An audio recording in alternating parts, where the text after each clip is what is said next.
Assalamualaikum warahmatullahi wabarakatuh. Jamaah dimanapun berada, jangan lupa dukung dan tonton terus channel Masjid Agung At-Taqwa Kota Cani. Tonton, subscribe, like, share, and comment. Assalamualaikum warahmatullahi wabarakatuh.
Tidak lagi seperti sekarang, tetapi diharapkan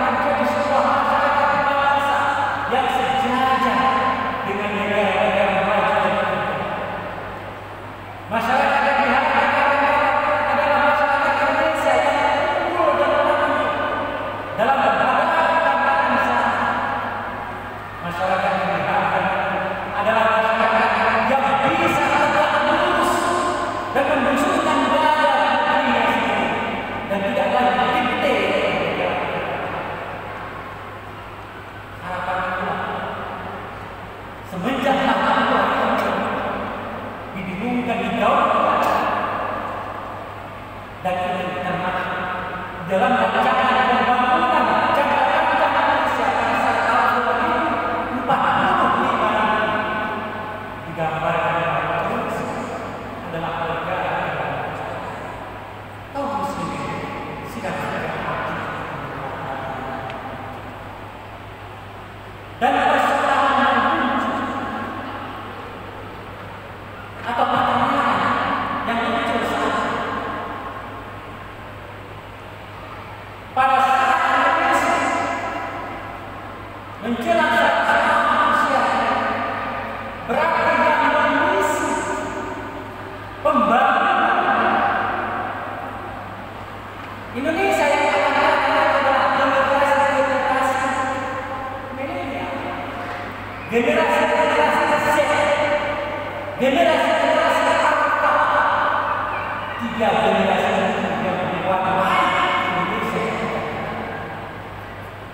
Generasi Z adalah generasi milenial 1990.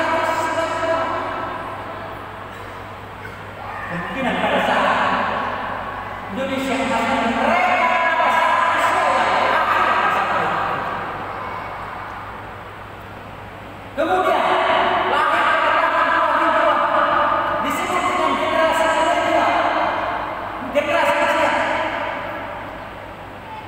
Mereka akan menjadi tolak ulang punggung negara. Kemudian ada generasi Alpha, generasi yang lain dari tahun 2020. Mereka juga Indonesia. Pertanyaan, apakah generasi Islam yang lahir pada 1990, tahun 2000, tahun 2010, yang kita singkat dengan generasi Z, generasi Alpha, bahkan mungkin generasi Beta, apakah mereka yang mampu bersaing pada saat tahun 2040? Kehidupan sosial semakin kompleks, dunia kerja semakin sempit, kehidupan beragama semakin kritis. Jangankan 2045, sehari saja rasa keberagaman, kesadaran keberagaman sangat kritis.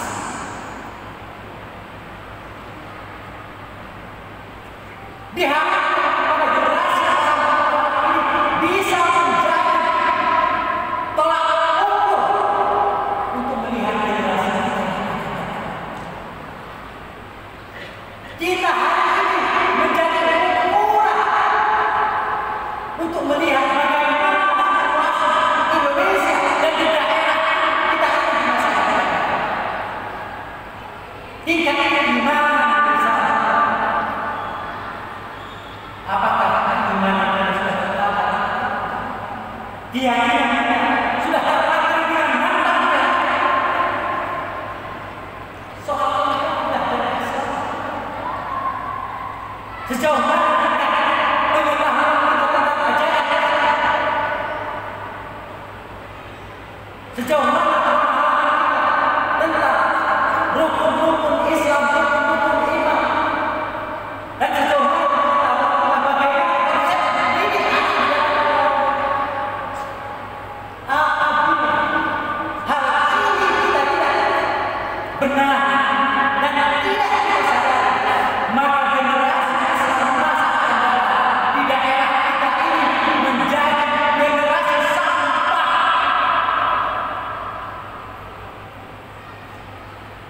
Generasi yang bukan memberikan kontribusi kepada sebuah pembangunan, tetapi menjadi beban di masyarakat. Bukankah ini suatu kekhawatiran? Kekhawatiran kita tentang keberlangsungan Islam di masyarakat. Kaum muslimin sedang bagaimana perilaku kita dan itu memberikan contoh, memberikan gambaran generasi besar dari masa depan. Oleh sebab itu, marilah kita menyadari tanggung jawab kita sebagai orang, sebagai pemimpin, sebagai anggota. Jangan pernah persoalan hidup ini kita bagaikan air saja.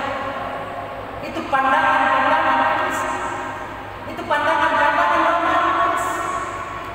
Tetapi kita hidup di dunia kenyataan, hidup di dunia nyata. Kita harus membuat perencanaan, membuat gagasan bagaimana kehidupan masyarakat kita di masa depan. Itulah gunanya bisa memprediksi bagaimana keadaan kita saat ini dan masa depan. Coba kalau kita bayangkan, kita mengukur pada diri kita sendiri. Ketika kita usia anak-anak, usia anak-anak, usia 11 sampai 15 tahun, apakah kita sudah mampu melaksanakan ibadah secara memiliki pengetahuan, keyakinan tentang beriman, keyakinan tentang Allah Subhanahu wa Ta'ala, pemahaman tentang ajaran-ajaran Islam? Kalaulah kita belum pengetahuan tipis di masa depan, inilah sosok kita sekarang. Untuk masa akan datang, kita lihat anak-anak kita pada yang usia sekolah, apakah mereka mampu beribadah? Dan kita khawatirkan, jangankan untuk memahami ajaran Islam, menafsirkan ayat-ayat, untuk hafalan bacaan salat saja kadang-kadang tidak mampu. Bagaimana pada tahap-tahap,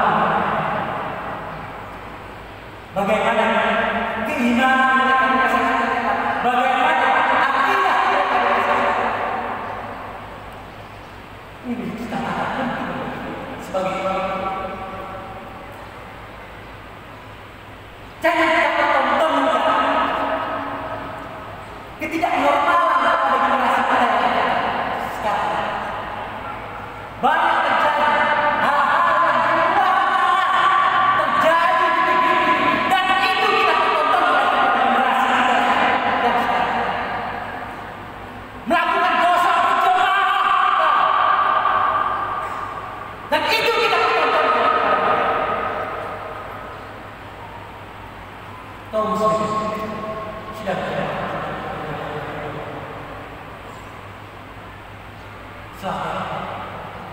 saya harus bersaksi.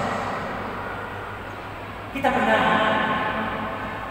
Apabila perlu, kita harus bertaubat nasional, bertaubat sedaerah. Apa yang pernah kita lakukan 14 Februari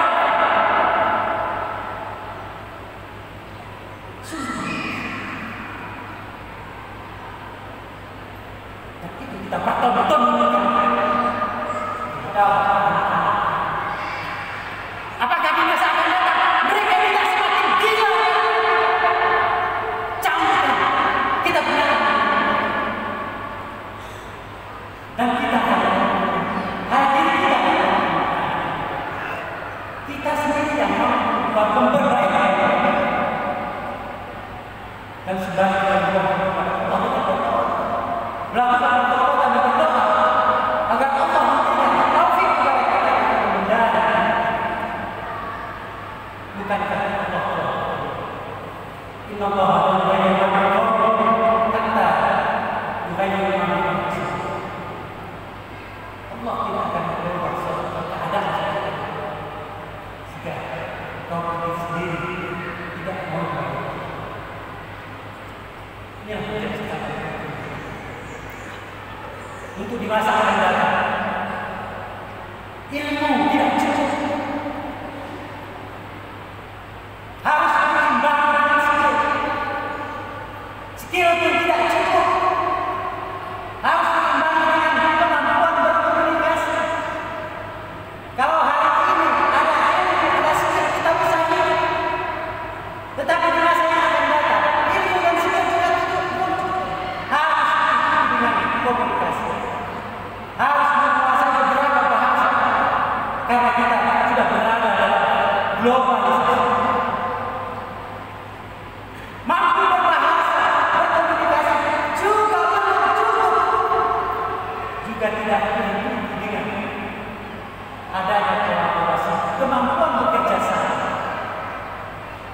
Apakah itu sudah cukup? Belum cukup.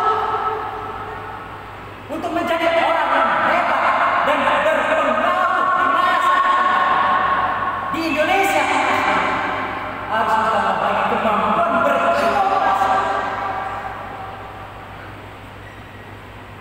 Betapa berat tantangan hidup generasi kita yang akan datang jika kita tidak mempersiapkan, jika kita tidak mempersiapkan mereka menjadi generasi tangguh di masa depan. Kalau kita tidak mempersiapkan, maka bersiap-siapkan. Generasi kita akan menjadi generasi sampah. Generasi-generasi yang menjadi beban negara dan beban masyarakat. Generasi-generasi yang buta terhadap keimanan. Generasi-generasi yang tidak mau mengubah. Oleh sebab itu, marilah membangun kesadaran agar kita menjadi hamba Allah yang mau memperbaiki keadaan, dan kita tujuannya agar keadaan generasi muda kita di masa depan agar menjadi generasi yang bagus, generasi yang taat, generasi yang kuat, generasi yang tangguh dan siap memberikan warna dalam kehidupan berbangsa dan bernegara. Mudah-mudahan ada manfaat dari karya sisi kita semua.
Assalamualaikum warahmatullahi wabarakatuh. Jamaah dimanapun berada, jangan lupa dukung dan tonton terus channel Masjid Agung At-Taqwa Kota Cani. Tonton, subscribe, like, share, and comment. Assalamualaikum warahmatullahi wabarakatuh.